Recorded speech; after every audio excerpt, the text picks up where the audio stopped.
Olá, como vai? Meu nome é Sérgio Longo, eu sou pastor da Igreja Evangélica Água Viva aqui de Santos, no estado de São Paulo, e quero trazer para você mais uma mensagem de esclarecimento, mais uma mensagem de edificação, sempre à luz da Bíblia Sagrada, das Escrituras Sagradas do Senhor.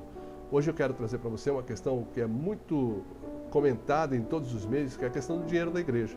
E eu trouxe como tema aqui a questão do dízimo.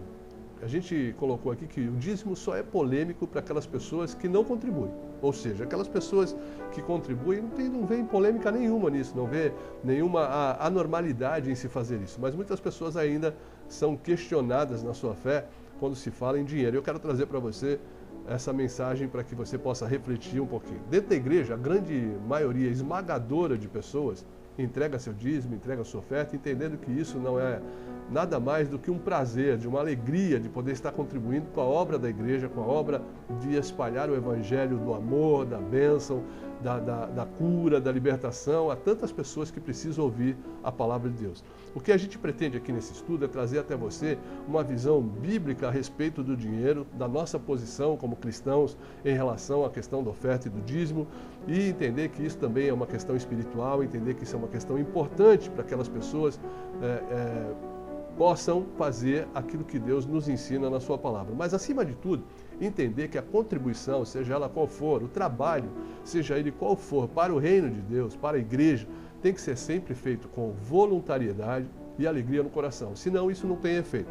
Em 2 Coríntios, no capítulo 9, no versículo 7, diz assim: "E cada um contribua segundo propôs no seu coração, não por tristeza, nem por necessidade, porque Deus ama aquele que dá com alegria." Irmãos, a gente tem que contribuir por alegria, não contribuir porque é oprimido a isso, não contribuir porque a gente entende que se eu não fizer isso vai haver um castigo sobre a minha vida, mas contribuir por alegria, fazendo parte da obra que a igreja realiza, obra de assistência social, obra de libertação de vícios, obra de trazer paz aos lares, consolo e edificação para filhos. Isso é uma obra além daquilo que muitas entidades assistenciais e governamentais fazem. Então nós devemos contribuir dessa maneira. É interessante que aquelas pessoas que são fiéis no dízimo, seja ela de que classe social for, elas têm o prazer de fazer isso, a ponto de aqui nesta igreja, por exemplo, tem pessoas que elas, por algum motivo, elas não podem vir à igreja durante um período de tempo e elas ligam para que a gente passe nas suas casas para pegar o dízimo, elas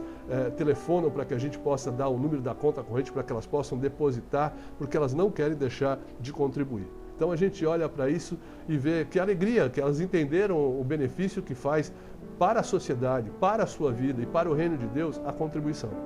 Aí vem as pessoas que não concordam com isso e querem dizer que elas querem alertar essas pessoas que são incautas, porque contribui dando dinheiro para o pastor. Em primeiro lugar, ninguém dá dinheiro para o pastor. Você dá dinheiro para uma obra que vem sendo realizada. Em segundo lugar, essas pessoas que se dizem que querem alertar as pessoas que são incautas para que elas não sejam enganadas, a gente não vê esse tipo de atuação em tantas outras áreas que necessitariam até dessa força, desse apoio para que sejam minimizados os efeitos de atitudes tão danosas como a gente vê por aí. Por exemplo, ninguém se levanta, essas pessoas que são críticas do dízimo não se levantam para fazer campanha, para acabar com as filas nos postos médicos, nas santas casas, nos hospitais que estão recheados de pessoas que não têm lugar para ser atendido, no SUS. Essas pessoas não se levantam para questionar, por exemplo, de maneira pacífica e sadia, porque o aumento do aposentado é tão pouco. Essas pessoas não questionam, por exemplo, o desrespeito quando se toma uma vaga de deficiente físico no estacionamento ou de idoso, mas essas pessoas elas têm um simples fato que elas desejam fazer, é questionar a fé daquelas pessoas que são dizimistas e ofertantes. Que bom seria que essas pessoas também com esse mesmo desejo de ajudar estivessem ligados em tantos outros problemas da sociedade, visto que liberalmente as pessoas que dão o dízimo não são obrigadas a fazer isso, elas fazem porque entenderam que isso é bênção para a sua vida, é bênção para a sociedade, é bênção para as suas famílias. A contribuição é uma questão de fé. Eu, por exemplo, trabalho há muitos anos, são 42 anos de registro em carteira profissional, e quando me converti, a primeira coisa que eu fiz, quando deu tempo, foi entregar o meu dízimo, e eu sou ofertante, dizimista há muito tempo. E até março deste ano, eu trabalhava numa grande indústria em Cubatão, e sempre fui dizimista, sempre fui ofertante, sempre fui muito abençoado por isso, sempre fui uma pessoa que tive tudo que eu precisava, né? Eu estive com ausência de necessidades, pois Deus sempre supriu. Mas uma outra crítica que se faz às pessoas que são dizimistas é que o dízimo é algo ligado ao povo de Israel, que o dízimo é alguma coisa ligada à lei. E a gente olha para Gálatas capítulo 6, verso 16, e vê assim: e a todos quantos andarem conforme esta regra, paz e misericórdia sobre eles e sobre o Israel de Deus. O Israel de Deus é o povo de Deus. Aqui, quando a gente vê essa mensagem no Novo Testamento, a gente percebe que todos aqueles que aceitaram a Jesus como Senhor e Salvador, todos aqueles que professam sua fé, eles fazem parte do Israel de Deus. O Israel de Deus saiu das fronteiras de Jerusalém. Ela agora atingiu o mundo e hoje a marca do Israel de Deus não é mais a circuncisão, mas é a unção do Espírito Santo, o Espírito Santo habitando dentro da vida das pessoas. Em 1 Pedro capítulo 4, ou melhor dizendo, capítulo 2, versículo 9, diz assim: vós sois a geração eleita, o sacerdócio real, a nação santa, o povo adquirido, para que anuncieis as virtudes daquele que vos chamou das trevas para a sua maravilhosa luz. Ou seja, nós somos o povo de Deus, nós somos o Israel de Deus. Portanto, o dízimo faz parte da nossa vida também. E eu pergunto para você, por que as pessoas ofertam, por que as pessoas trazem dízimo? Para poder nos ajudar, em primeiro lugar, a continuar fazendo uma das maiores obras assistenciais do Brasil.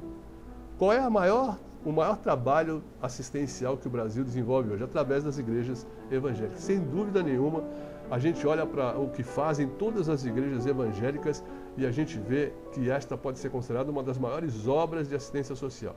Quem é que tira mendigo de rua? Quem é que tira o alcoólatra do seu vício da bebida? O viciado em drogas para sair das drogas? Aquela pessoa que se prostituía para ter uma vida digna e saudável, formar família? A gente vê vários exemplos espalhados e já alguns até se tornado público através da mídia, de pessoas que eram assim e foram transformadas pelo trabalho da igreja de levar a mensagem do Evangelho, as boas novas de salvação. Com que dinheiro que a gente faz isso? Exatamente com o dinheiro das contribuições dos membros da igreja, das pessoas que simpatizam com a obra que nós fazemos e contribuem para que a gente possa fazer isso. Nenhuma igreja tem verba governamental, verba de alguma assistência, para poder fazer esse trabalho. Nós dependemos da verba que os membros da igreja proporcionam através do seu dízimo, da sua oferta. Além disso, para que nós precisamos do dinheiro do dízimo e da oferta? Nós temos os gastos rotineiros com o templo, um local de reunião, um local onde a gente pode se reunir para fazer o nosso culto de adoração, de louvor ao Senhor, para que a gente tenha uma porta aberta, para que realmente essas pessoas que estão aí na luta contra o vício, contra a bebida, contra o cigarro, contra as drogas, ou uma vida de prostituição, como já falamos, para que elas tenham uma porta aberta, para que elas possam ouvir uma palavra que realmente modifica a sua vida. E a gente sabe que Jesus transforma pessoas. Então nós vamos ter a porta aberta. Para isso nós temos gastos de aluguel, luz, água, limpeza do templo, compra de material de limpeza e tantas outras coisas. Por isso a gente vê IPTU, coisas que são realmente caras. Mas as pessoas continuam criticando, não é? Mas graças a Deus é uma pequena parte da população e mesmo uma pequena parte de evangélicos que ainda não entenderam o quanto é importante estar mantendo esse trabalho, o quanto é importante estar investindo com o seu dízimo e com a sua oferta, né? Mesmo essas pessoas que já estão dentro da igreja, quando tem algum problema sério, elas recorrem aqui, recorrem ao pastor, recorrem à igreja para que possa consolá-las, para que possa orientá-las com a decisão a tomar. Imagine você se essa igreja não estivesse aberta por falta de recursos financeiros.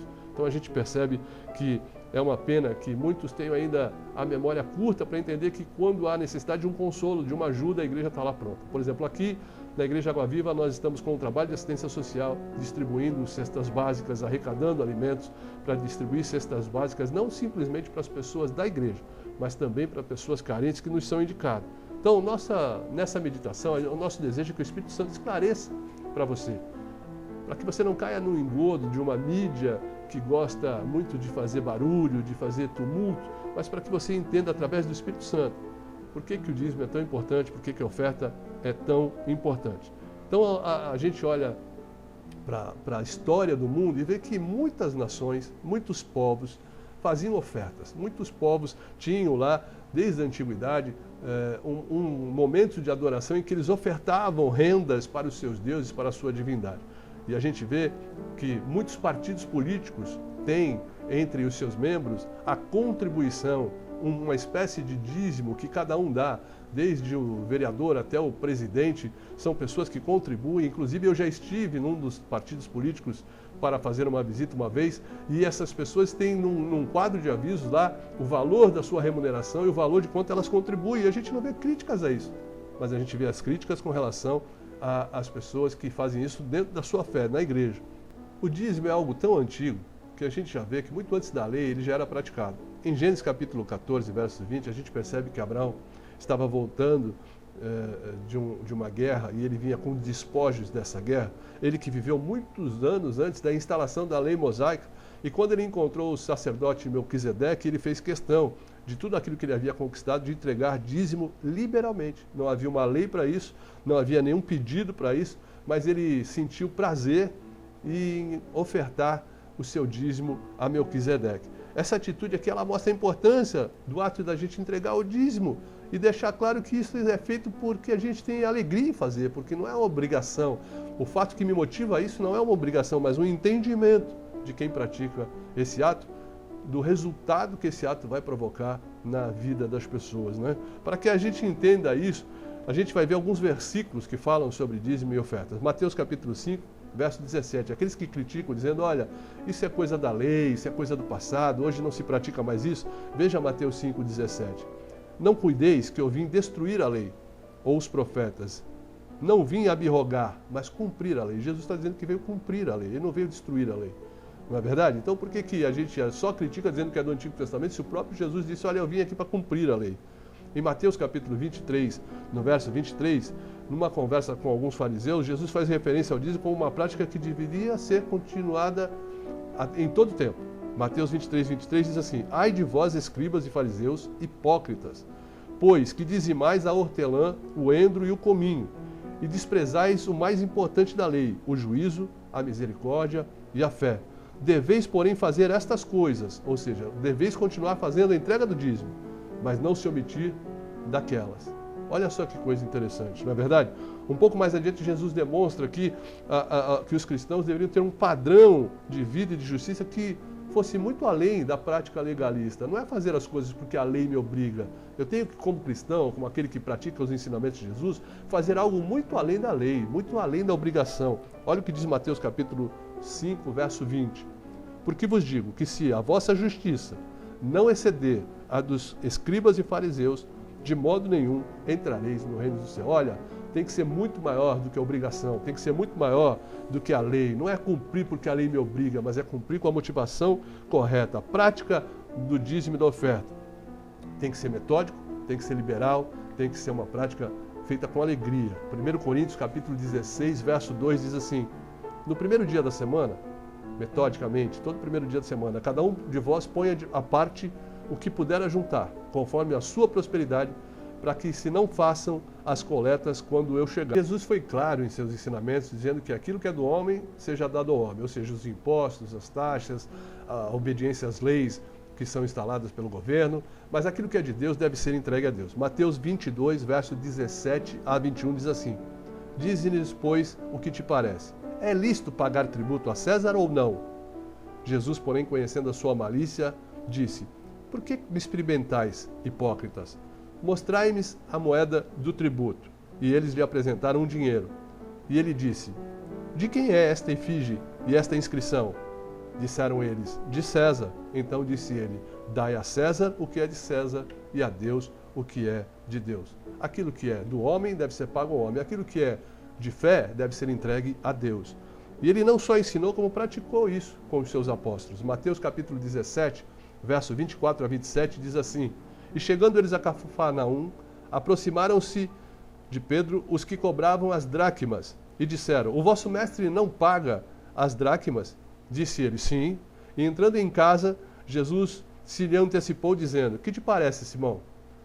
De quem cobram os reis da terra os tributos? Ou o censo? Dos seus filhos ou dos alheios? Disse-lhe Pedro, dos alheios. Disse-lhe Jesus, logo, estão livres os filhos. Mas para que nós não os escandalizemos, vai ao mar, lança um anzol, tira o primeiro peixe que subir e, abrindo-lhe a boca, encontrarás uma moeda. Toma-o e dá, por mim e por ti.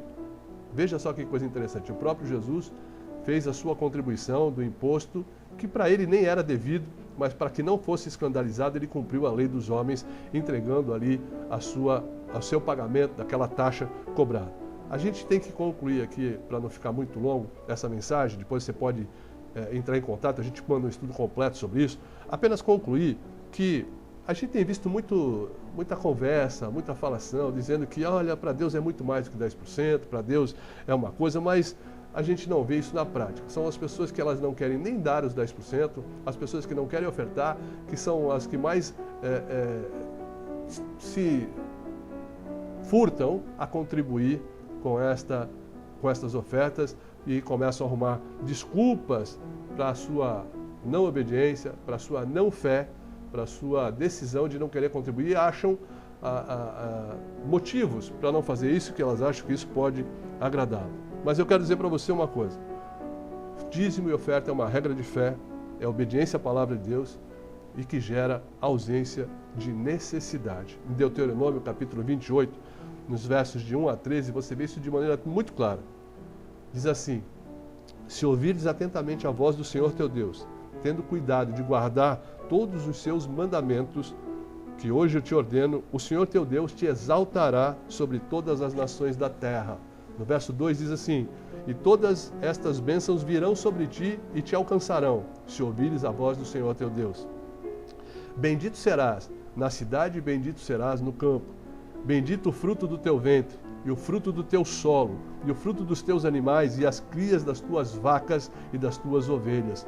Bendito o teu cesto e a tua amassadeira. Bendito serás quando entrares, e bendito será quando saíres. O Senhor entregará feridos diante de ti os teus inimigos que se levantarem contra ti.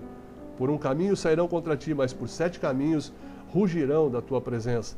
O Senhor mandará que a bênção esteja contigo, nos teus celeiros e em tudo que puseres a tua mão, e te abençoará na terra que o Senhor teu Deus te dá. Verso 9: o Senhor te confirmará para si por povo santo, como jurou, se guardares os mandamentos do Senhor teu Deus e andares nos seus caminhos. Assim, todos os povos da terra verão que és chamado pelo nome do Senhor e terão temor de ti. E o Senhor te fará prosperar grandemente no fruto do teu ventre, no fruto dos teus animais, no fruto do teu solo, na terra que o Senhor, com juramento, prometeu aos teus pais te dar. O Senhor te abrirá o seu bom tesouro do céu, para dar à tua terra a chuva no seu tempo, para abençoar todas as obras das tuas mãos, e emprestarás a muitas nações, porém tu não tomarás emprestado. E o Senhor te porá por cabeça e não por cauda, e só estarás por cima e não por baixo, se obedeceres aos mandamentos do Senhor teu Deus, que hoje eu te ordeno para guardar e cumprir. Irmão, quem encara o dízimo com alegria, cada vez mais será abençoado.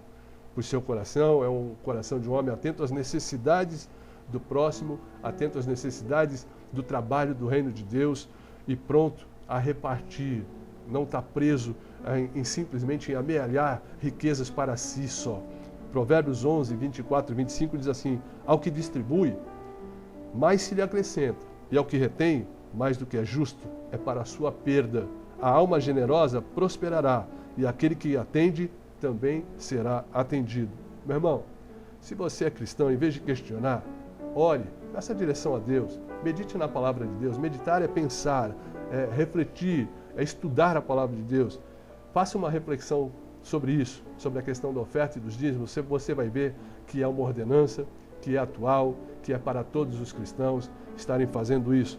Você que não é da fé, também te faço um convite, em vez de criticar, conheça primeiro as obras que a igreja faz, conheça o que diz a palavra de Deus, ore também a Deus, independente da sua fé, para que você entenda, para que você possa receber ensinamentos sobre essa questão.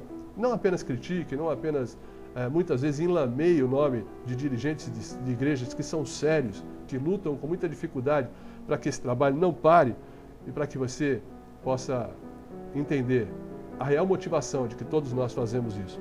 De uma forma ou de outra, que todos possam ser muito abençoados por Deus nessa meditação e que você entenda que o dízimo só é polêmico para quem não contribui, porque nós que já contribuímos, que somos cristãos, o fazemos com prazer. E que você tenha um lindo e abençoado dia na presença do Senhor.